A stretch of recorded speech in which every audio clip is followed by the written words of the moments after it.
Hey you guys, this is Off Topic Games, and today we have another tips, tricks, and talk for you guys. So what the topic we're covering today is memorization. So what memorization basically is, or the key to use it is to help perk your game up to be like a little bit more competitive. It's not too essential, but it does come in handy a lot of the times. It does really help. So in terms of what I'm covering, there's like four main aspects of memorization. It's drive checks, damage checks, your deck as a whole, and trigger ratios. So starting from deck ratios, deck build or whatever you want to call it, you basically want to memorize what exactly is in your deck so you know the things that can get you out of certain situations or something. So what I personally do is basically just based on playing the deck multiple times. Sooner or later, you'll have the deck known by like memory, and you'll know exactly what's in your deck and what isn't. So in general, that's really helpful. It's kind of like small, but you can tell, for example, if you have a choice between guarding with, let's say, a Laurel or ditching a stride fodder, you know what's in your deck, so you know how many are left, and you know which one's better to ditch or discard because of the percentage chance of you drawing it. Yeah.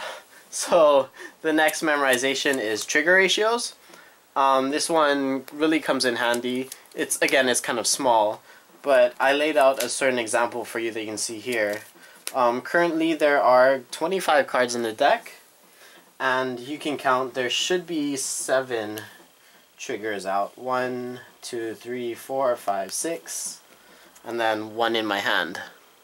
So 7 out, which means there's 9 left in the deck out of 25 cards. So mathematically that's approximately, or it actually is 36%.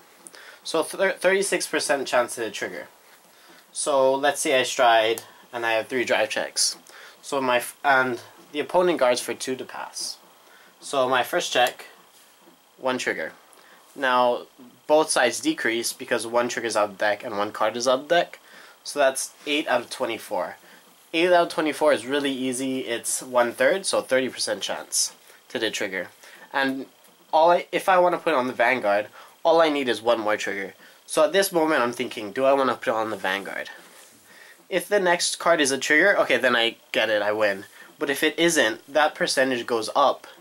So the current count would be 8 out of 23, which is a higher percentage. So because 30% chance is kind of decent, let's say I put it on the Vanguard. Next check. Grade 3. Okay, now my percentage dropped. My percentage went up. So it is currently at 8 out of 23, which is approximately 34.8%. So it went up by about 4.8%. Now, let's all hope that we get a trigger, and in the end, yes, we did. So the attack went through, and because we knew our ratios and was able to deduct and like assume or predict, we got what we wanted and we got an efficient gameplay. This can be used also against the opponent. You can also check how many triggers are out, assuming. So the open zones in this current game is your soul, your, Guardian Circle bind zone, damage zone, field, and drop zone. So if you see that the opponent has 1, 2, 3, 4, 5, 6 triggers out, you can assume that generally speaking they have at least 10 triggers left in the deck, but probably less because they do have some in their hand.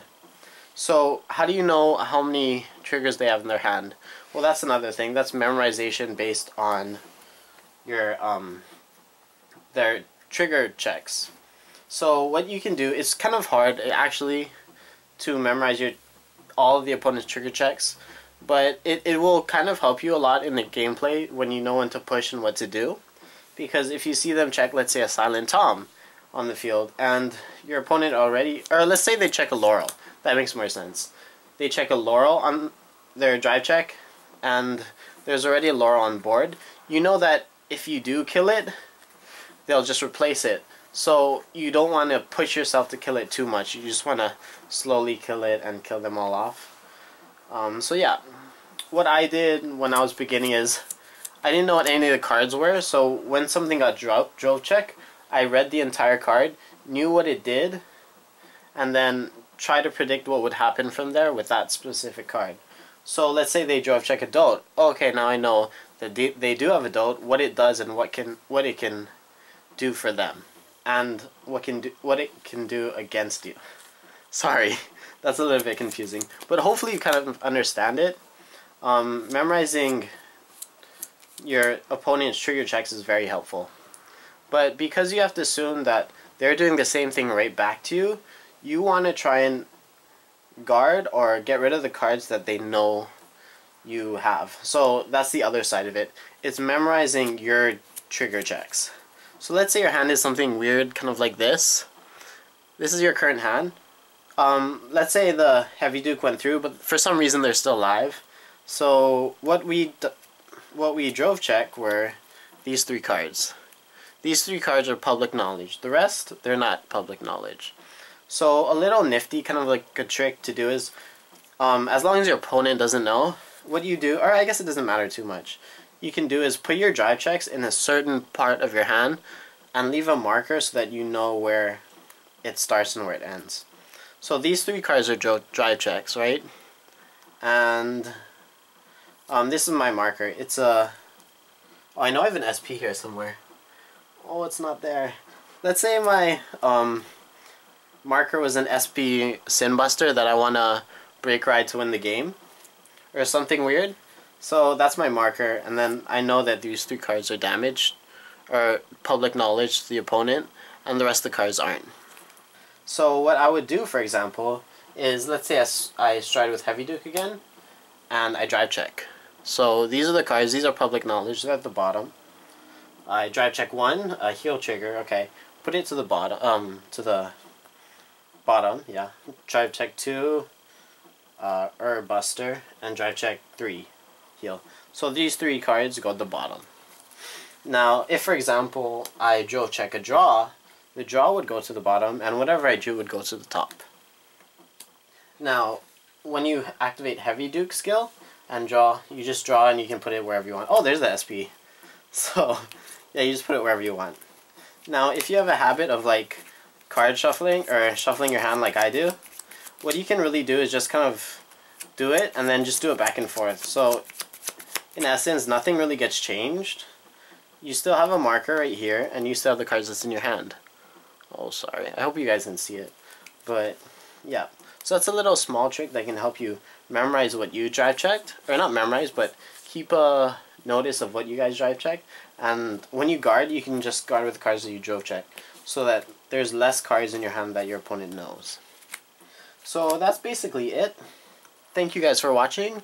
I hope you guys enjoyed this video and have come out with something.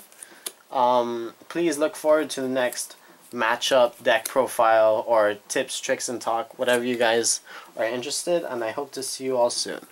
Thank you.